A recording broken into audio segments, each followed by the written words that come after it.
நபி இப்ராஹிம் அலைஹிஸ்ஸலாம் அவர்தான் அந்த கஅபா எனப்படக்கூடிய இந்த இறை இல்லத்தை கட்டி எழுப்பினார் சொல்றோம். கஅபானா என்ன, அதுல என்ன இருக்கு? நிறைய அதுல பத்தி ஒரு தவறான புரிதல்கள் இருக்குது. அங்கதான் முகமது நபி அடக்கம் பண்ணியிருக்காங்க, அங்க போய் வளர்க்குறாங்க, அங்கதான் அல்லாஹ் இருக்கிறாரு, இதெல்லாம் போட்ட தவறான கற்பிதங்கள் எல்லாம் இருக்கு.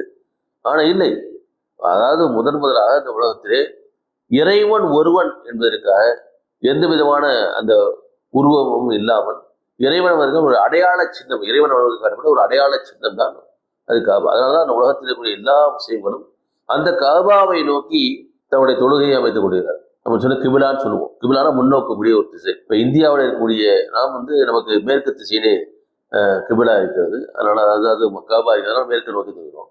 அதனாலதான் பாரதி கூட பாடினாங்க, திக்கை வணங்கும் துருக்க சொன்னாங்க. திக்கை வணங்கவில்லை, அந்த திசையில இருக்கக்கூடிய காபாவை முன்னோக்கியவர்களாக இறைவனைத்தான் வணங்குகிறோம். அதே போல நீங்க பாத்தீங்கன்னாக்க ரஷ்யாவில் இருக்கவங்க தெற்கு நோக்கி முகத்தை திருப்புவாங்க. அமெரிக்காவில் இருக்கிறவங்க என்ன செய்வாங்க, கிழக்கு நோக்கி திருப்புவார்கள். அப்படி இன்னும் கீழ்ப்பகுதியில் இருக்கிறவங்க என்ன செய்வாங்க, வடக்கு நோக்கி திருப்புவார்கள். இப்படி அவருடைய இறை கஅபா ஒரு சென்டரா வச்சுக்கிட்டீங்கன்னா அந்த கஅபாவை நோக்கித்தான் உலகத்தில் இருக்கக்கூடிய எல்லா மக்களும் சொல்லுவார்கள். நீங்கள் லைவ் டெலிகாஸ்ட்ல நீங்க பார்க்கலாம், தொலைக்காட்சியில பார்க்கலாம், யூடியூப்ல நீங்க பார்க்கலாம். கஅபால தொழுகிறவங்க ஒரு திசையை நோக்கி சொல்ல மாட்டாங்க, அந்த நடுவில் இருக்கக்கூடிய கட்டத்திடத்தை நோக்கி தான் வட்ட வட்டமாக சர்க்கிளான்னு சொல்லுவாங்க.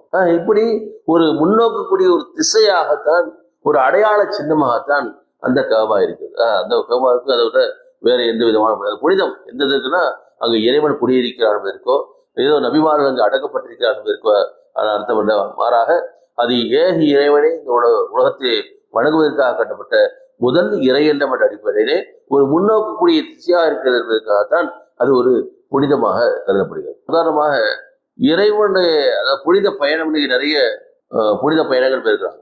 ஒரு இறை நம்பிக்கையாளர் முஸ்லிமுக்கு 3 இடத்தை நோக்கி தான் புனித பயணம் மேற்கொள்ளும். ஒன்று அந்த மக்காவில் இருக்கக்கூடிய காபத்துல்லா எனப்படக்கூடிய இறை இல்லம், இரண்டாவது மதீனாவில் இருக்கக்கூடிய முகமது நபிகளால் கட்டிய அந்த பள்ளிவாசல், மூன்றாவதாக ஜெருசலேமில் இருக்கக்கூடிய பைத்துல் முகத்தஸ் என்று சொல்லப்படக்கூடிய நபி சுலைமான் அலைஹிஸ்ஸலாம் சாலமோன் கட்டிய அந்த இறை இல்லம்.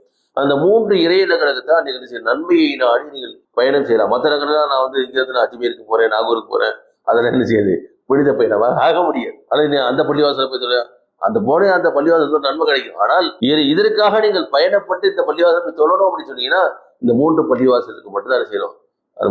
அது மக்காவுக்கு போற கடமை மாதிரி அங்க போறலாம் கடமை கிடையாது. நீங்க மதீனாவுக்கு போகணும், பைத்துல் முகத்தஸுக்கு போகணும்லாம் கடமையெல்லாம் கிடையாது.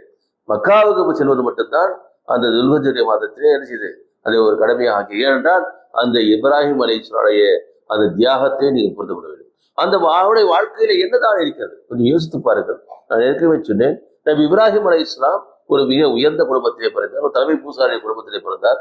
அவர் ஏக இறைவனை ஏற்றுக்கொண்டதன் காரணமாக அவருடைய பெற்ற தந்தை என்ன செய்தார், உன்னை கல்லால் இருந்து கொள்வேன், இந்த சிலைகளை நீ கடவுளாக ஏற்றுக்கொள்ளவில்லை என்றால் உன்னை நான் கல்லறிந்து கொள்வேன் என்று மிரட்டினார்.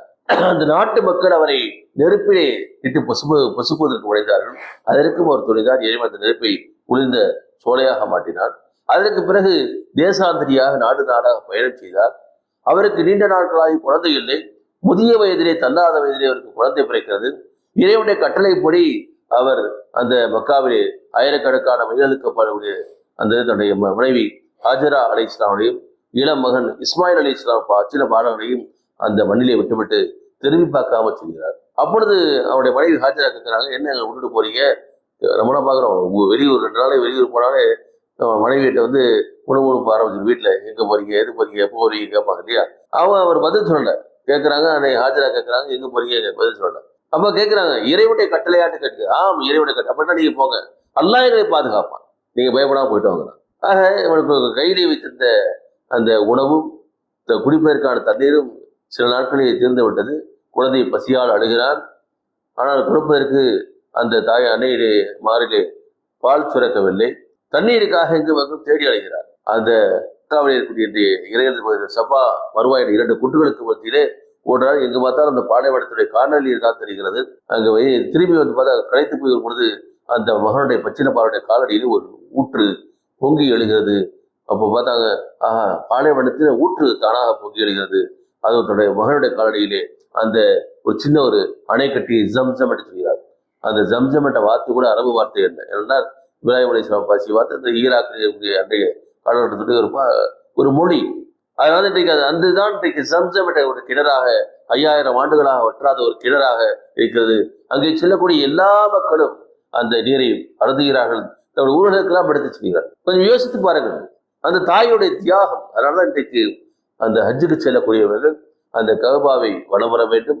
அந்த சபா மருவா என்ற மலைகளுக்கு இடையிலே அன்றைக்கு அன்னை ஹாஜிரா அலைஹிஸ்ஸலாம் அந்த கடும் வெயிலிலே அந்த பாலைவன சூழலில் ஓடிய அந்த ஓட்டத்தை நீங்களும் ஓட வேண்டும். ஏனென்றால் எதற்காக எவ்வளவு தங்களுடைய தியாகங்களை அனுபவிச்சு. இன்னைக்கு ஒரு ஏர் கண்டிஷன் மாவுள்ள என்ன செய்யறோம் ஓடுறோம். ஆனா அன்னைக்கு கடுமையான வெயிலிலே அந்த பாலைவன வெயிலிலே அந்த இறைவனுடைய கட்டளையை நிறைவேற்றுவதற்காக இறைவன் தனக்கு தருவாடு கொடுக்கிறதையும் கூரையை பொறுத்து இருந்து கையெழுதி நிற்காமல் அதற்காக முயற்சி செய்யணும். நமக்கு படிப்பினை இருக்கு. நம்ம நிறைய பேர் என்னன்னா கடவுள் எனக்கு தரணும் நிறைய துவா செய்யறோம், பிரார்த்தனை செய்யறோம். ஆனால் நான் பெறுவதற்காக அந்த விஷயத்தை நம்மளால எந்த முயற்சி செய்யல. தமிழ் ஒரு பழமொழி இருக்கு, கொடுக்குறதையும் கூரையை பொத்துக்கிட்டு கொடுக்குறது. அதுக்கு சொல்லுவாங்க கூரையில ஒரு ஓட்டையாக போட்டு வைக்கணும்ப்பா, அப்பதான் கடவுளாக கொடுப்பாரு. ஏதாவது முயற்சி இறைவனுடைய நியதி என்ன இருக்குனாக்க அது மனுஷனுக்கு எல்லாத்துக்கும் கொடுக்கணும். நம்ம உழைக்க தேவையில்லை, விவசாயம் செய்ய தேவையில்லை.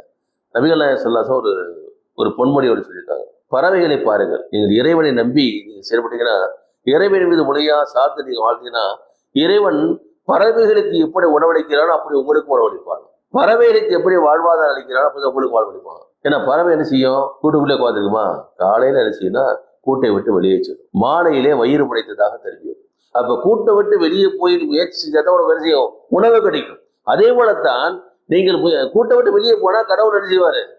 எங்க உணவும் காமிச்சுடுவாரு, உணவு கொடுத்துருவாரு. மனிதனுக்கு இதில் பிடிப்படை இருக்கு. நீங்கள் முயற்சி இறைவனுடைய கட்டளைப்படிதான் நீங்க ஒரு வேலை செய்றீங்க. இறை கட்டளை அடிப்படையில் தான் இப்ராஹிம் அலைஹிஸ்ஸலாம் செஞ்சாரு. அந்த பாலைவனத்திலே ஆளுநர் பகுதியில் தன்னுடைய மனைவியும் தன்னுடைய மகனையும் அங்கே குடியமர்த்தி விட்டு சென்றார். ஆனா அவன் என்ன செய்யல, சரி இறைவனுடைய கட்டளை தானே இப்ராஹிம் விட்டுட்டு போனாரு, கடவுள் வானத்திலிருந்து உங்களுக்கு உணவு இருக்கு சும்மா உட்கார்ல. அந்த தாய் என்ன செஞ்சாங்க? உணவை தேடி அலைந்தார்கள், தண்ணீருக்காக அலைந்தார்கள். அந்த உழைப்புக்கான கூலியை இறைவன் கொடுத்தார். நீங்கள் உழையுங்கள், நீங்கள் இறைவனுடைய பாதையில் நடந்தீங்கன்னா இறைவன் நோக்கி ஓடிவோம். ஆக நீங்கள் முயற்சி செய்து இறைவனத்தில் நீங்கள் மன்றாடினீர்கள் என்றால், இறைவனை நோக்கி நீங்கள் பிரார்த்தனை செய்திருந்தால், அந்த கையை வெறுங்கையாக இருப்பதற்கு இறைவன் வெட்கப்படுகிறான் என்பதாக நபிகள் பெருமானார் சொன்னார். அந்த சிறுவன் வளர்ந்த ஆளாகின்றான். இந்த அதுக்கு முன்னாடி என்ன, இந்த தண்ணீர் வந்த பிறகு என்ன செய்யறாங்க? கொஞ்சம் கொஞ்சமாக மக்கள் அந்த அங்கு குடியேறின பாலைவனத்துக்கு தண்ணீர் கிடைக்கிறப்ப கஷ்டம்.